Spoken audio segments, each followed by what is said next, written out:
Bom dia, meus amados irmãos. A graça e a paz do Senhor Jesus, sempre louvado seja o nome do Senhor. O que é a nossa união com Cristo?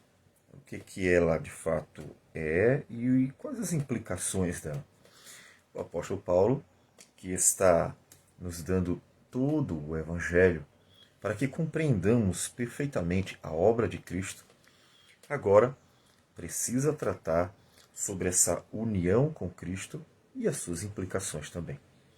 Por isso, então, capítulo 6 de Romanos, ele nos diz que o batismo representa essa união com Cristo. Eu digo representa e não é, porque se dissesse apenas é, eu estaria afirmando que qualquer pessoa batizada, independente de perseverar ou não na fé, ela já estaria unida a Cristo, então, portanto, está salva e nada mais importa. Todavia, a Escritura não nos conduz a isso. De modo que nós vamos ter pessoas que pensam que por estarem dentro de uma religião estava tudo bem, mas Jesus disse, nem todo que diz Senhor, Senhor entrará no reino dos céus, mas aquele que faz a vontade do Pai. Paulo também chega em Gálatas a afirmar que havia falsos irmãos. Devemos entender que esses falsos irmãos haviam sido batizados, porque senão eles não estariam sendo tratados como irmãos dentro da cristandade. E lembre que o batismo, ainda no início, ele era ministrado com uma certa rapidez, como nós vamos ver Filipe ministrando o batismo ao eunuco. Então, o batismo ele representa algo real, que é a nossa união com Cristo. É por meio dele que nós estamos afirmando, confessando que fomos unidos a Cristo. Só que quando ele representa algo real, esse algo real, ele é real de fato na vida daqueles que realmente creram de todo o seu coração no Senhor. Lembrando que o próprio livro de Romanos, mais à frente, o apóstolo Paulo vai falar que nem todo de Israel era israelita. A circuncisão que importa não é a da carne, mas a circuncisão do coração. Ou seja, não basta apenas ter um marco visível, é preciso que em seu coração seja real, real mesmo. E obviamente isso pela fé. Como Abraão foi justificado pela fé, e todos os demais personagens que nós vamos encontrar lá também no livro de Hebreus, justificados pela fé. Então, a partir do versículo 5 de Romanos 6, ele diz assim: porque se fomos unidos com ele na semelhança da sua morte, certamente o seremos também na semelhança da sua ressurreição. Então, quando nós recebemos o batismo, nós estamos confessando que nós cremos no Senhor Jesus, o Senhor e Salvador. Nós vimos domingo que em 1 Coríntios, capítulo 15, Paulo fala que a morte e a ressurreição de Cristo são a doutrina fundamental. Você pode até não ter uma concordância com outras doutrinas, mas essa você precisará, com certeza, estar bem solidificada. É a base do cristianismo. A base do cristianismo é a morte e a ressurreição de Cristo.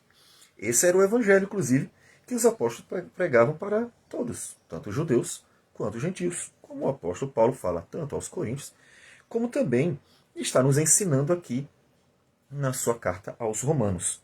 Então, unidos na sua morte. Ou seja, quando Cristo foi crucificado, ele foi crucificado não por merecer. Ele aceitou voluntariamente morrer, dar, ou seja, a sua vida, entregar a sua vida, morrer por outros. Porque ele não merecia morrer. Ele viveria para sempre. Ao final das contas, ele não tinha um só pecado. Então, quando ele morre por alguém.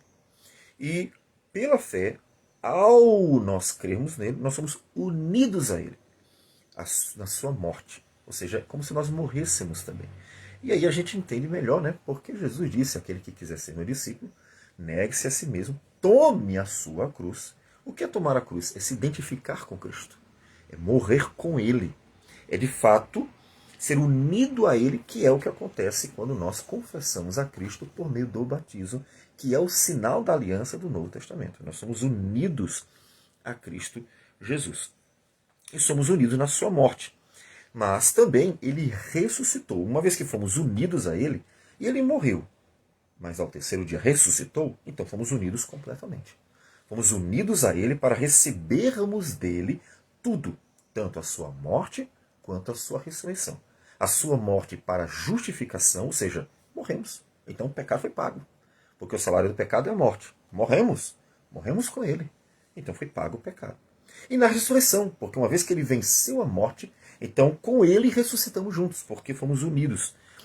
É a união mística da igreja com Cristo, ou seja, como se nós fôssemos realmente um com ele. Ou seja, fomos unidos espiritualmente com o Senhor, para que todos os benefícios dele venham a nós. Ou seja, tudo que Jesus conquistou, uma vez que estamos unidos a ele, nós herdamos também. É interessante observar que aí entendemos por que Deus então criou, né, o casamento como uma união dessa natureza, uma só carne. O casamento ele representa mesmo, ele é uma figura da união com Cristo. Observe que a gente entende melhor nossa união com Cristo quando entendemos que há uma só carne e que essa aliança de uma só carne é uma aliança que torna os dois um só. Né? E aí os dois então vivem a vida toda numa só vida. Né? Então fomos unidos a Cristo. A igreja é a noiva, né? Jesus é o noivo, como em Efésios o apóstolo Paulo nos trata. Então, unidos a Cristo, desfrutamos dos benefícios de tudo aquilo que Cristo fez. Então, sua morte e ressurreição. E ele continua, sabendo isto, que foi crucificado com ele o nosso velho homem, para que o corpo do pecado seja destruído e não sirvamos o pecado como escravos, porquanto quem morreu está justificado do pecado. Então, morreu com ele quem? O nosso velho homem. Morreu o pecador. Morreu com ele, foi pago o pecado. Foi morto, então foi pago o pecado. Porque essa era a pena, a punição, a morte. E então foi pago, porque nos unimos na sua morte. É claro que não era só morrer, senão todo mundo morre, todo mundo poderia dizer assim, então todo mundo pagou o pecado. Não. Ele morreu e pagou o pecado, mas nós nos unimos à sua morte. Porque só ele poderia ter pago o pecado. Porque ele é o único que não tem pecado, né?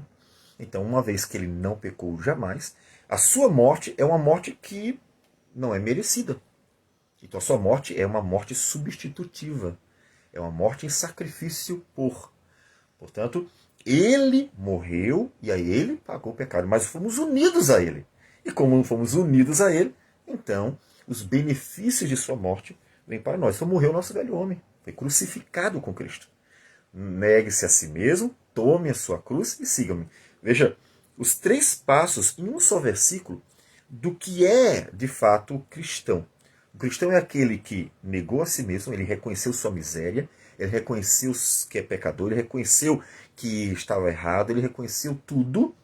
Então ele se nega, ele toma a sua cruz, ou seja, ele se une a Cristo, e ele morre com Cristo, então morre o velho homem, para que receba a justificação, para que desfrute dos benefícios da morte substitutiva de Cristo. E aí siga-me, ou seja, e segue com o Cristo ressurreto. Né? Então, naquele versículo, Jesus resumiu todo o Evangelho, a nossa união com Cristo Jesus. Então morre o velho homem, completamente. Ora, se já morremos com Cristo, cremos que também com ele viveremos. Então, Paulo diz assim, não é só a morte. Nós nos unimos a Cristo, então nos unimos para desfrutar de tudo, de todos os benefícios. A morte de Cristo e a ressurreição de Cristo também.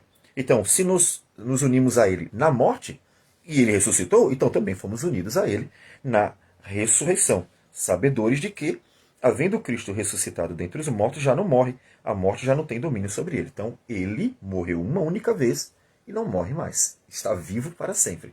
E nós, então, fomos unidos a ele. Logo, também, somos unidos na sua ressurreição, ou seja, viveremos para sempre. Assim também vós considerai-vos mortos para o pecado, mas vivos para Deus em Cristo Jesus. Ou seja, morremos com ele, mas vivemos com ele também e viveremos para sempre. Claro, agora o apóstolo Paulo vai fazer a menção de uma tensão, porque você pode dizer assim, mas nós ainda morremos, né? O ser humano ainda morre. Então como é que nós viveremos para sempre? Essa é a tensão. Ele está vivo para sempre, nós nos unimos a ele, Mas ainda ele não tirou o pecado do mundo. Então nós já fomos justificados. Mas como ele ainda não tirou o pecado do mundo, então os danos do pecado ainda estão aqui. Mas o desfrute da promessa, ela já é real para nós. Ou seja, mesmo que um cristão morra, viverá para sempre. Aí eu digo, por que ele ainda morre se Cristo já ressuscitou e nós já estamos unidos a ele? Então por que não vivemos só para sempre? Porque o pecado ainda está na criação. Essa é a tensão que existe na criação após a morte e ressurreição de Cristo. É que realmente nós já desfrutamos de todos os benefícios que ele conquistou ao vencer o pecado, pagar o pecado na morte e vencer a morte em sua ressurreição. Já desfrutamos porque essas coisas já foram dadas, mas ele ainda deixou o pecado na criação, ou seja, ele ainda não tirou.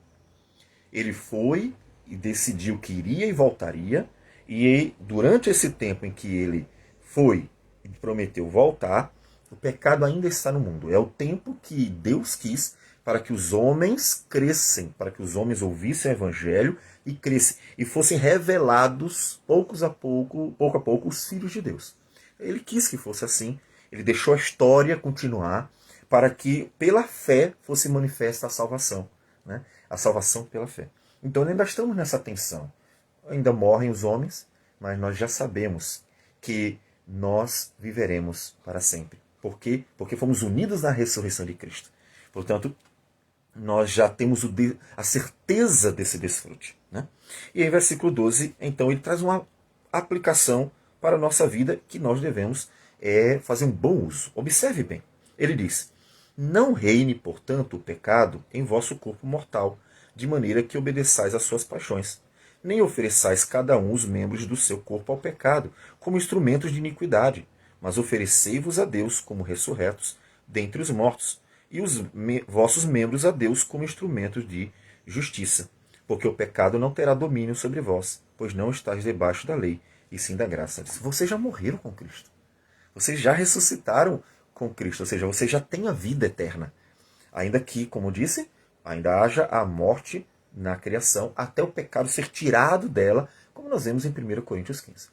Então, já que vocês já foram unidos a Cristo em sua morte e ressurreição, então não deixe o pecado dominar vocês. É interessante que a forma como ele exorta a igreja, ele coloca a seguinte situação: o pecado pode dominar vocês, mas vocês não podem deixar. Ou seja, o pecado está presente, vocês já foram libertos do pecado, vocês já têm a capacidade, pelo Espírito de Deus e pela Palavra de Deus, de vencer o pecado, de dominar o pecado. Lembre que em Gálatas capítulo 5 ele fala do fruto do Espírito, e no finalzinho do fruto do Espírito, o último elemento é domínio próprio. Ou seja, a capacidade de vencer, de dominar. E vocês precisam fazer uso disso. Ou seja, já está à disposição de vocês, mas vocês ainda são pecadores. Já está à disposição de vocês o vencer o pecado, mas vocês ainda não são incorruptíveis, como acontecerá quando Jesus voltar e tirar o pecado do mundo. Então vocês precisam fazer uso disso. Então a exortação a todo cristão é: cristão, você que verdadeiramente foi unido a Cristo, você que verdadeiramente é cristão, portanto, você já tem o poder de Deus para vencer o pecado. Ou seja, você já desfruta da presença do Espírito Santo libertador, que capacita você a dizer não para o pecado, a dizer não para o mal. Então faça uso disso. Faça uso da graça divina para você vencer o mal, para você não ser dominado por ele. Porque caso contrário, você poderá sim ser dominado por ele. É por isso que o cristão ainda vive a tensão. Ele vive a tensão de estar nesse mundo pecador e tantas vezes terminar se deixando relaxadamente levar pelo pecado, mas ele tem ao mesmo tempo nas suas mãos a graça divina, que é o poder de Deus dado aos seus filhos para vencer o pecado. Então ele precisa o tempo inteiro estar lutando, o tempo inteiro estar lutando. Então perceba que a nossa luta não é contra a carne e o sangue de fato, e a maior intensidade de nossa luta nem é mesmo contra os demônios apenas, ou seja, contra as forças espirituais do mal. é contra o próprio pecado que ainda está na natureza humana, porque ele ainda está na criação, e ainda precisamos vencê-lo o tempo inteiro. Vencer nas tentações, vencer nos desejos que vão aparecendo dentro do próprio homem, e ele precisa ir mortificando. E aí qualquer pecado. Ele fala em Gálatas das obras da carne, e aí menciona todo tipo de pecado, não só os pecados da imoralidade, mas também os pecados em relação à inimizade, pecados relacionados à comida, bebida, então, e idolatria, e uma série de outros pecados. São todos os pecados. O cristão pode vencê-los. Então vence. O mundo ainda é tentador, o pecado ainda está na criação, significa que também no ser humano, e o diabo o tempo todo vai perturbar, tentando derrubar os filhos de Deus. O que fazer? Faça uso do poder de Deus dado a nós. Ele nos deu a sua palavra, que é o poder de Deus para a salvação, que trabalha nosso coração, porque ela é a verdade, que lapida nossas vidas, e isso pelo Espírito de Deus, que é a presença do próprio Deus na sua igreja. E o Espírito de Deus, ele nos capacita, aplicando a palavra e nos dando graça para vencer. Então façamos. Para que a sua vida seja um crescimento constante. Para que você seja melhor hoje do que foi ontem. Para que você amanhã seja melhor do que você é hoje. E assim por diante. Então, você já tem isso. Se você pensava que não tinha, se você pensava que estava sozinho, se você pensava que estava ao seu bel prazer, vivendo aleatoriamente, não. Aquele que verdadeiramente foi unido a Cristo, o cristão de verdade, já tem essas bênçãos, já tem esse benefício, já tem essa graça divina. Então, faça uso. Peça a Deus sabedoria para isso, porque Ele prometeu dar. Peça a Deus que você esteja sempre pronto para vencer. E para isso, medite na Bíblia, ore constantemente, faça uso daquilo que Deus nos deu como ferramentas graciosas, instrumentos graciosos, meios graciosos, para nós vencermos nesse mundo tentador de pecados constantes, vencermos todas as tentações, todos os pecados. E assim, se alegrar no Senhor, glorificar a Deus e ver, você mesmo ver, que cada vez mais Cristo está evidente na sua vida. Como disse Paulo, não vivo mais eu, mas Cristo vive em mim. E esse viver que tenho na carne, vivo pela fé no Filho de Deus, que me amou e a si mesmo se entregou por mim. Então, busque no Senhor essa graça, porque já foi dada, mas você precisa estar constantemente nele, vivendo por ele e para ele, para que você desfrute a cada dia dos benefícios que ele já nos deu para vencermos as tentações. Vamos orar ao Senhor. Senhor Deus amado, bendito o teu nome. Obrigado por tudo. Obrigado porque o Senhor é gracioso conosco sobremaneira. E além de nos dar a justiça de Cristo e a promessa da vida eterna em Cristo, nos deu também tudo o que precisamos para vencer os desafios, as lutas, as tentações neste mundo, enquanto aguardamos o nosso Senhor e Salvador Jesus. Abençoa teu povo, fortalecendo, para que seja um instrumento para proclamar as virtudes daquele que nos chamou das trevas para a sua maravilhosa luz, a fim de que o mundo veja que, de fato, no Senhor, a vida, a liberdade, vida abundante, uma liberdade, uma libertação de todo pecado. Em tudo isso nós oramos, em nome de Jesus. Amém, Senhor. Que Deus abençoe a todos e tenham um bom dia.